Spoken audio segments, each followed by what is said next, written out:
Now, as a parent, you may have seen this. You see your child, they go to school day after day after day. And they'll go to school, they bring home assignments to complete, and they'll complete those assignments.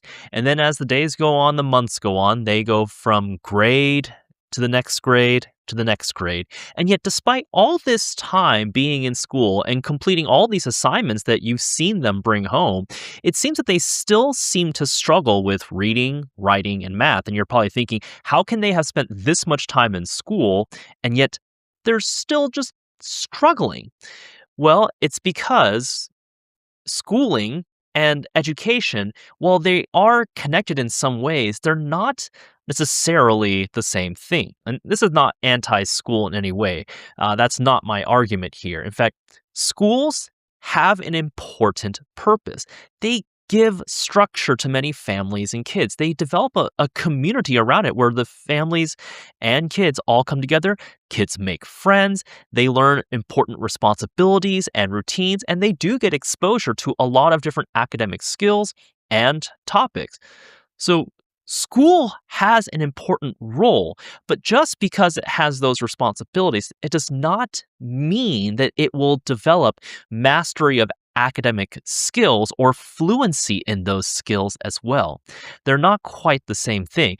There's a quote that's often attributed to Mark Twain where he will say, essentially, I have never let my schooling interfere with my education. And whether or not that's really his quote, the point behind that is schooling, education are not entirely the same thing. Schooling is the system that students move through, but education is the development of those skills. And we're going to look at both of those in this video and look at what makes them different from each other.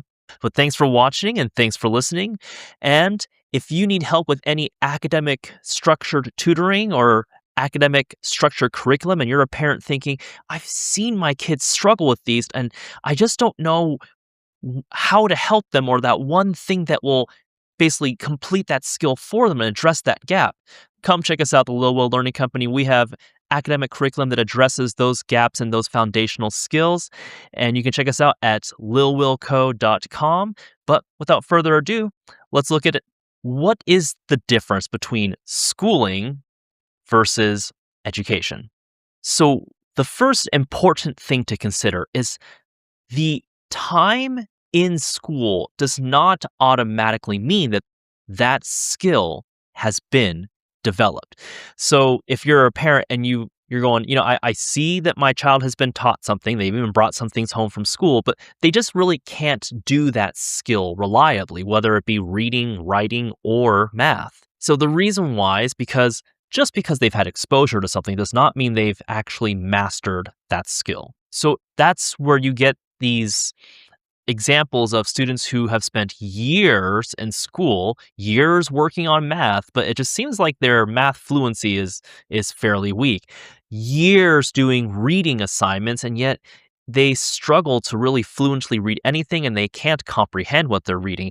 They can almost never seem to write an actual essay, and then you kind of see, well, it kind of makes sense. Their sentences are not very complete as well. So again, what's important is just because they're exposed material or just because they're around that information, that does not mean that the skill has been developed. Students need clear instruction. They need to have guided practice. They need to have their errors corrected, and there needs to be well-placed review to go back and work on those skills again and review them and make sure that they actually do have it mastered. Learning is actually measured by durable skill development, not just the amount of time they have spent in a classroom. The reality is that schools have to manage much more than just individual skill mastery. So as a parent, you might be wondering, why hasn't the school helped my child address this learning gap that they have? This is where I want to be fair to schools and teachers, because they are asked to do a lot. So they have to deal with large classrooms full of students whose ability ranges go from very, very capable to students who are years behind in terms of skill development, and then also a wide range of behavior. And I mean behavior in terms of that are beneficial to the classroom and some that are disruptive to the classroom. And they have to deal with transitions between activities and other classrooms and school activities. They have to deal with pacing all of the curriculum across an entire year for that classroom of students, depending on their skill set. So you might have to spend a little bit longer on one topic, and maybe you have to go through one topic faster because testing is coming up. And then you have to also address the administrative needs and also the emotional needs of the students, because not every single day do these kids come in going, I can't wait to learn. So there's a lot of things that a school and teacher has to balance. So because of that, you have to understand that a student who is struggling in reading, writing, or math, more than likely, they need more repetition on a specific skill, and they need to have their errors corrected and then explained back to them. And then they also need very targeted review so that they go back and review those skills and have to like recall those skills, whether it be weeks later or months later, to make sure that they still have it. And as you can imagine, that targeted individual practice, it's tough to fit that in amongst all the other things that a school is managing. And so I want to clarify that it's not that schools don't care, and it's not that teachers don't care. I mean, they do. I've worked around some amazing teachers and administrators, but the fact is, a large system like a school has its limits, and one of them is really targeted individual attention to these skills. So, in order to develop their learning in these academic skills, it requires a lot of focused repetition. So, as a parent, you might see your child practicing over and over again, and yet they're just not improving. And that's a common misconception where it's like, well, maybe your child just needs to practice more. So, I guess this is where we would pause for a second and clarify that just more practice is not necessarily the right answer. Practice certainly helps. There are no shortcuts, but they need the right kind of practice. So let me explain what I mean by that. In order to get really focused repetitions on a skill, you need to teach the skill very clearly at first, and then you have to give it at the right difficulty. And then again, the mistakes that students make have to be corrected and then explained back to them. And then they have to repeat that process over and over and over again. They need a lot of repetition of that to develop that fluency. And then again, they need that targeted review where, whether it's weeks later, months later, they go back and have to basically say, hey, how did you do that again? And let's see if you can still do it correctly. Because we want to make sure that those skills are properly developed so that they carry on to later skills and also other academic topics as well. Learning is not just doing and completing work. It's doing the right work, very focused on particular skills, focus on doing it in the right order. So which skill leads into the next skill, which leads into the next skill. And then there has to be enough repetition and practice and review and recall of it to truly make sure it is something that's mastered and fluent with the student. Another thing to consider is that systems will always outperform randomness. So if you're a parent, you're probably saying, I've seen my child work on that skill, but I don't get it. Months later, they still don't have it down. So what I mean by a system versus random lessons is, yes, a student may have gotten a lesson on something, but when you have a system in place, think of it like a curriculum. There's a clear progression of skills that must be learned and in a certain order. What also is in place with that system is the amount of review and recall built in as well. So just going over something once is not enough. So there's built in like, hey, we're going to review this in 2 weeks. Okay, now we're going to review all of this in 2 months. We're going to review this in the halfway point of the year. So that very targeted review is really important. But education system also answers how will it be practiced, and then what does if they do master that skill, what does that look like? Now, contrast that with a student who's not taught within a curriculum or within an education, let's say an educational system. What it is they may touch upon a topic, but then they move on, and there's no built-in review with it. It was just touched upon. So then eventually they forget it. And the problem is that that skill will have to be used later on once they learn the next skill or the next topic. And that's when they start to really struggle because they never really mastered it to begin with. So, a few examples.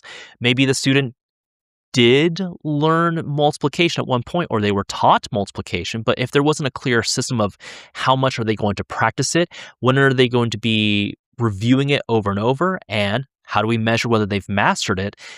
If they haven't mastered multiplication, that means fractions will become more difficult later on, ratios become more difficult later on, algebra will become more difficult later on as well. Or let's just take reading, for example. If you have a student who has been given a reading assignment and they have to answer these comprehension questions and they're basically struggling to answer them, but then you may notice that when they read in general, it's very choppy and slow. Well, that means they haven't developed their fluency.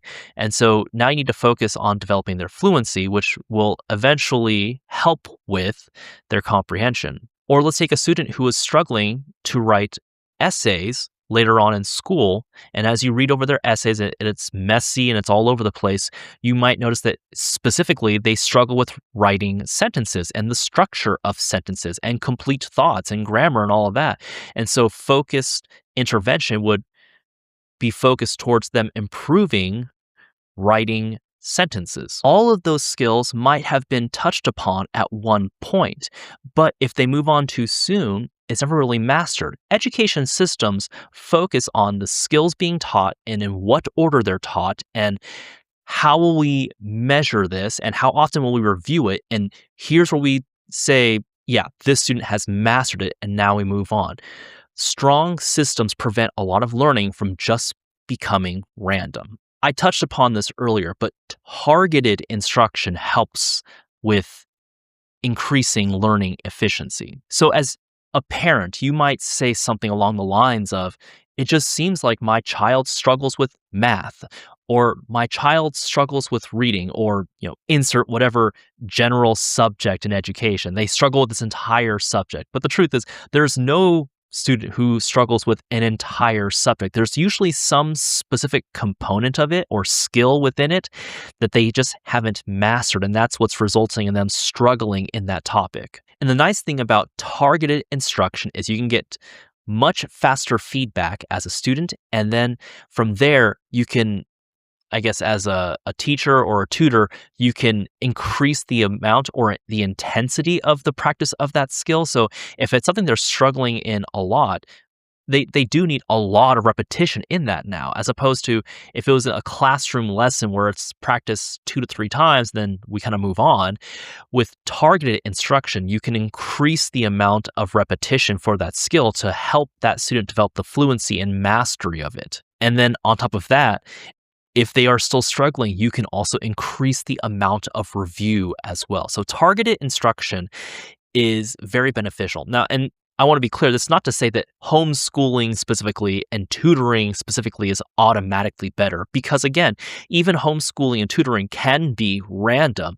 You still need clear systems in place that talk about the progression of skills, the amount that's going to be practiced, how it's going to be practiced, and how many times will we go back in and review and recall certain skills. So for example, if a student is weak in their reading fluency, just target reading fluency.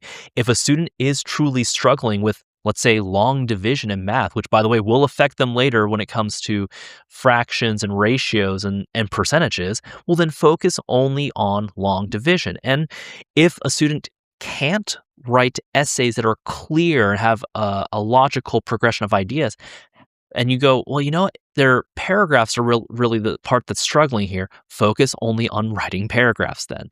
So targeted instruction makes learning more efficient. On top of that, if there's a clear system in place, it allows parents to stop guessing at what's weak in terms of their child's academic skills. And that way they can see that they're not really drowning in the entire subject. It's just this one component that they need to develop. Once you know what to address, consistency matters much more than intensity. So as a parent, you might be thinking, well, now that I know what they have to learn, oh my, that's going to take these massive sessions in order to help develop it correctly and fix and repair. Uh, no, that's not necessarily true. You don't need these 3 to 5 hour long sessions to address it. That's rather cruel, actually. Don't do that. Instead, consistency is much more important. So if you have clear routines and manageable chunks of practice, and you're constantly going back and reviewing it and constantly asking them to retrieve those skills over and over and over again, that allows for gradual development. And that doesn't mean hours every day, but it does require consistency, which does, in a sense, mean every day, but in manageable chunks. This is especially true for the three core academic skills of reading, writing, and math. Reading fluency, you need consistency with that. Same for spelling. Spelling needs consistency. Math especially needs consistency. And I shouldn't really say especially for math. Really, for all three academic skills, it's the consistency every day as opposed to the amount total every single day, or even just the amount total. Consistency wins over intensity. When you can build in manageable success in these skills, it will reduce the student's resistance to that skill. And if you have repeated success over and over for them, that will build their confidence. So short, clear, consistent learning routines for these students will have far more benefit than a massive, very heavy session once in a while. And so really, what is the goal behind all this in terms of talking about education versus schooling? The whole goal of learning these educational skills, these foundational skills, is that it will create students who are lifelong independent learners. So, as a parent, you might think it just seems like sometimes when I send the kids to school that they're getting a lot of assignments to complete, and it almost seems like the point of school is to complete these assignments, and by completing these assignments, they'll learn these skills, right? A better way to reframe it is the point of education, not just school, but the point of education is that the goal should be their capability to read and write and do math. By teaching students the skills of reading, writing, and math, the point is we get students who later on can read difficult material on their own. They can write more clearly in a way that anyone can understand what they're trying to communicate. They can reason through difficult challenges. Math is so much easier. They can do almost all problem solving, and they can explain their thinking back to someone. Hence, they're independent learners. But they can't be an independent learner without those foundations. Reading requires decoding and fluency before they can independently start learning a lot of vocabulary and then being able to comprehend everything they read. Writing requires a lot of transcription and spelling, and then that leads into sentence construction from there. And then math is very heavily reliant on computation, and then math fluency, the ability to retrieve those math facts repeatedly over and over. So before they can become strong, independent learners, they need those foundational skills in place. So again, schooling and learning, they're connected, but they're not the same end goal or not the same thing at the end of the day. And I want to reiterate, schools do a lot of important things. This is not an anti-school argument. The amount of community and memories and relationships they make for students and teachers, and some schools and teachers do a great job teaching their classrooms, and their students have lifelong memories and remember a lot of really important things, and their lives got better. So schools, teachers, they have a role. They do a great job. But with all the things that schools have to manage, that could leave those learning skills underdeveloped year after year after year. The structure of school matters. The structure of the instruction, it needs explicit, instruction. It needs a lot of repetition. And they need to go back and constantly review things over and over and over. Learning has to be a systematic development of skills. And that's why here at the Lil Will Learning Company, we've developed curriculum to address those specific components of learning in reading, writing, and math so that you as a parent, you're not guessing what is it that my child is struggling in. We help parents address those gaps and develop them so that your child also becomes a lifelong independent learner. Thanks for watching. Thanks for listening, and come check us out, the Lil Will Learning Company, where we offer structured academic tutoring and curriculum, and we highly recommend our core academic skills system, which addresses all of arithmetic, reading fluency for grades 1 through 8, and spelling for grades 1 through 8 as well. And until next time, take care.